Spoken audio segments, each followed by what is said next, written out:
أهلا بكم مشاهدينا في تساؤلات. عام وعشرة أيام فقط سقط فيها رئيس الاتحاد الجزائري لكرة القدم جهيد زفيزف، قبله عمارة وقبله زتشي وقبله روراوة، جميعهم من 2017 ولا واحد فيهم استطاع أن يلج عضوية المكتب التنفيذي للاتحاد الافريقي لكرة القدم. ما الذي يحصل بالضبط في أروقة كرة القدم الجزائرية؟ هل عجزنا لهذه الدرجة أن نصل إلى عضوية المكتب التنفيذي؟ هل فعلا نواجه لوبيا خارجيا حتى منعنا من الدخول، أم أن مشكلتنا داخلية محضة بيننا لأننا لا نحب بعضنا ولا نساعد بعضنا؟ هل المشكلة في الأشخاص أم في المنظومة؟ ما الذي يترتب عن هذه الاستقالة والمنتخب؟ السلام عليكم الاصدقاء ديالي، مرحبا بكم في فيديو جديد. الاصدقاء ديالي الكرام، جدكم فيديو مع بلاطو جزائري. الاخوان كيعترفوا بالهزيمه امام المغرب.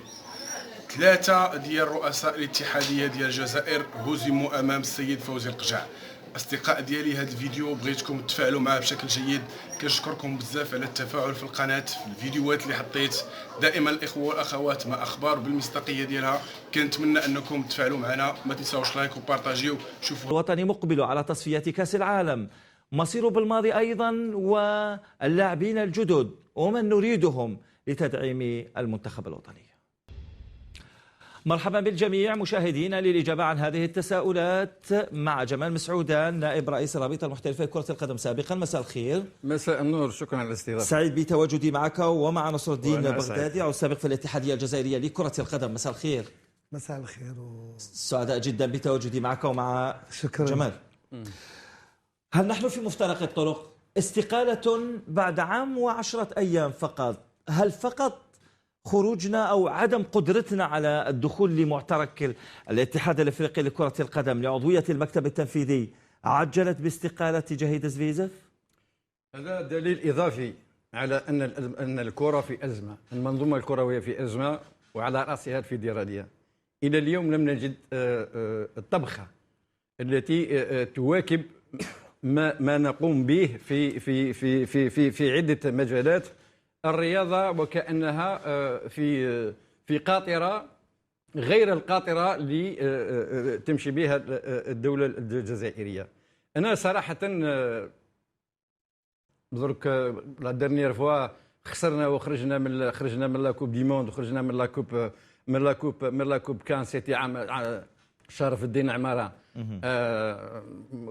كي ابي لو بري. درك سي زفيزف. على كل حال نقدر نتحدث عن الاخفاقات، ماهيش غير اخفاق انه لم ينجح في الظفر بالعضويه في الكوميكس، ولكن فيه اخفاقات كثيره حصلت، ولكن لا يتحمل مسؤوليتها زفيزف وحده. وانا قلت ونقولها اونكور اون فوا، اني با سول ابورتي لو شابو. هل هذه المنظومه لولا نطرح المشاكل التي تعاني منها لو دياغنوستيك او ماتير دو دياغنوستيك، انا على بالي فربما 90% ولا 99% من الجزائريين متفقين على ان المنظومه الكرويه موبوءه بالفساد، موبوءه بالاشياء، والاشياء اللي حصلت في العشر الايام الاخيره من البطوله كان دليل على اساس انه الكروه راهي تقيس في الحضيض اللي دون لو فون. Maintenant, qu'est-ce qu'il y a lieu de faire? Le diagnostic, tout le monde est d'accord. Maintenant, واش رايحين نديروا للمنظومه التربويه الرياضيه باسكو لاني ما بعد هذا الاخفاق؟ نعم. ما بعد هذا الإخفاق ماذا سنفعل؟ ما بعد هذا الإخفاق سأتي إلى ذلك، إلى هذه النقطة بالضبط. ولكن انت سميته إخفاق على عدم دخولنا إلى المكتب التنفيذي، لا تسميه إخفاقا؟ أنا ما نسميهش إخفاق باسكو يفودري كيلي ان ترافاي. سأتي إليك بعد قليل. نصر الدين بغدادي، عدم قدرتنا من جديد على الدخول إلى عضوية المكتب التنفيذي لهذه الدرجة صعوبة. زفيزف قال في تصريحه بأنه استعملت كل الأمور القانونية. هل فقط يجب عليك أن تستعمل الأمور القانونية ما يسميه، أم أنه يصعب علينا كجزائريين نحن أن ندخل من جديد؟ كل الأسماء فشلت تقريبا من 2017. قل لي حكيم، رانا اون لايف. اي نعم، انا في ديريكت. اي طبعا. صح، شكرا. شوف يا أخي، اليوم ما نروحوش على 1000 شومان. اليوم جهيد زفزاف حقيقة يلوري دو جامي يترشح أولا. ثانيا عطاو له ضمانات. شكون عطاو له ضمانات؟ درنا nous avons organisé la CHAN les présidents des associations nationales, ils sont membres de la Confédération africaine, dont حتى ماتسيبي عطى له ضمانات كبيره. جاوا للجزائر عطاو له ضمانات. حتى نعطي لك مثل بسيط وتعرفني نتبع مليح. حتى انا عندي لو كانال بويسون نيفو دو لا كاف. حتى انا عندي ان كانال اليوم نعطيه لكم وين نقول لك حتى رئيس تنزانيا هنا وين وصل، حتى عاد يقول لهم شروا لي دي كادو شروا لي. شوف الطماعه اليوم. هادو الرؤساء اللي جاو هنا وهنوه، هادو الرؤساء كامل وعلى راسهم ماتسمبي. الجزائر ما عندهمش جو دي بيان، الجيري ما عندهمش دي زامي، عندهم دي بارتنير. اليوم هادو داروا علينا كي الحنوشه. اليوم بزاف عطاو له ضمانات. سي بور سا كان نصرح وين قال لهم عندنا خدمنا في الدبلوماسيه الرياضيه، صرح حتى القناه تاعكم تاع النهار، قالوا من نروحوا. ولكن زفزاف في عام فو دير سكيلوني باش الراي العام والخاص ومحبين كرة القدم واللي تبعوا تاع التطور في الفيدرالية في عام خدم حوايج كثير بوزيتيف. اعطيني مثلا. نعطي لك مثلا. شوف لي جوار بيناسيونو ولادنا في الخارج. الايطالي راح وين قعد يقعد الشهر وقنع ماليهم وقنع ولادنا في الخارج وجابهم.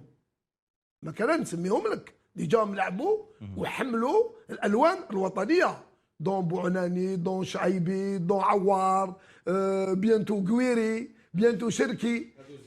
هادو نعم سي زفزافه، سي زفزاف هادو سي مسعودان.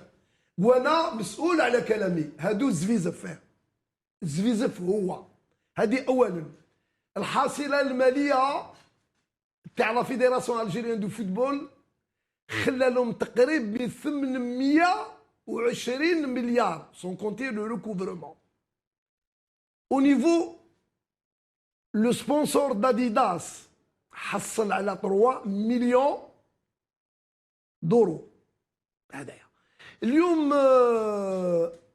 او نيفو دو لا كاف باش الانسان يدخل في معركه ما يدخلهاش في عام.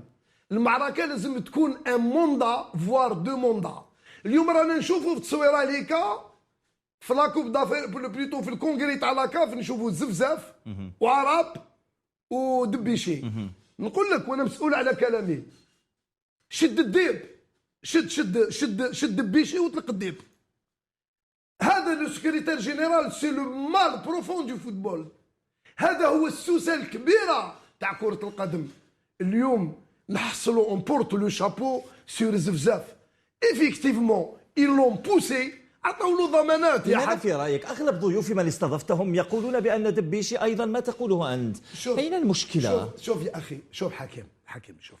اليوم رانا هنا باش نوضحوا للراي. نعم. زفزاف جاء الجزائر استضافت لاشان. نعم. داكور. استضافت لاشان. نهار استضافت لاشان هناك عدد كبير من الرؤساء يكسرحوا لكم في الميديا ويقول لكم رانا مع الجزائر. ماتسمبي وين وصلتوا قال صديق حميم الجزائر. فيرون قال حميم. كذابين. تعرفوا واش دار الشلماني؟ حتى انا عندي له كانال اليوم نعطيكم ان سكوب نمدوه لكم انايا. الشلماني راح للمغرب دار واحد المينيموم، دار 20 فواياج. طرابلس، تونس، كازابلانكا. على بالك ولا ما على بالكمش باللي القجع وانا نتحدى لا فيدراسيون ويقولوا لي لا فيريتي. شوف انا مسؤول على كلامي ونقول لهم ولا راني انا تخطيت روحوا تبعوني اون ديفاماسيون. اليوم القجع عرض زفزاف اون 4 ريبريز. عرضوا شوف بعثوا القجع عرض زفزاف اون 4 ريبريز. على واش عرضوا؟ عرضوا على الملتقى في دار البيضاء وين عرض تو لي بريزيدون دو لا كاف. ما معنى؟ tous les présidents qui sont membres au niveau de la CAF. ما يهم هذا الكلام؟ نعم. فيما يهم هذا الكلام؟ فيما يوم كلام عرضوا دار له دعوه، زفزاف رفض الدعوه وما راحش للدعوه، ان يقول لك وين وصل بعث له حتى لو بي دافيون، وانا مسؤول على كلامي، وين رفض. ولكن الشلماني نهار راح، تعرفوا واش دار السي الشلماني نهار راح؟ الشلماني راح بطائره على الخطوط التونسيه ووصل الى كازابلانكا. نعم. ودا دراهم، شوف دا دراهم كبار. il avait corrompu tous les membres de la tous les membres de l'Assemblée de la Confédération africaine de football. اليوم ما جازوش عن طريقه بروح رياضيه. جميل. تفضل. سي جمال مسعودان، كل هذا ما يقوله صحيح ونعرفه، لكنك أنت لم تتخذ الأسباب لدخول الاتحاد الأفريقي. أنا لم أقل صحيح. نعم نعرفه، أنا أقول نعرف هذا ما يقوله حول اللوبيات وحول الهدايا وحول منح المزايا. ما يقوله بغدادي يبدو صريح حقيقيا، لأنه في الاتحاد الأفريقي في الاتحاد الأفريقي هذا ما يقال، لكننا لم نفعل شيء لندخل الاتحاد الأفريقي. لماذا عجزنا على مر الرؤساء من روراوا في 2017، واتذكر جيدا الهزيمة في تلك الفترة، ثم بعد ذلك زتشي مع عمار بهلول، ثم بعد ذلك عمارة، والآن لماذا عجزنا على الدخول لهذه عضوية الاتحاد الافريقي؟ لهذه الدرجة الامر صعب. الجزائر لها سا بروبر اديان سي حكيم. الجزائر لا تستطيع، وانا عجبني في كلام لا ديميسيون تاعو، عجبتني كلمة كي قال على اساس اننا تعاملنا بما يوافق مبادئنا واخلاقنا. احنا ماناش تاع الكولسه كما يظن البعض، انك تروح تجيب الكولسه وتدي الكابات وتدي الصورد وتمد الدراهم وتشتري الذمم، لانه الذي يشتري الذمم يبيع ذمته في النهايه عندما يكون الامر يهم الجزائر. الجزائر لها مبادئ اخرى. الجزائر التي اليوم الجزائر ودبلوماسيتها والعوده الى افريقيا، فتح الخطوط، استثمارات، دعوه لكل الافارقه من اجل استرجاع سياده القرار، ورانا عارفين واش راه صاير في هذا الصوت الذي غاب. هذا الصوت الذي غاب، والذين يريدون للجزائر ان تنبطح وتولي هي تاع الكولسه وتمد لي زونفلوب وتروح تبوس اليودي وتحضر في مسمو، هذا لا يليق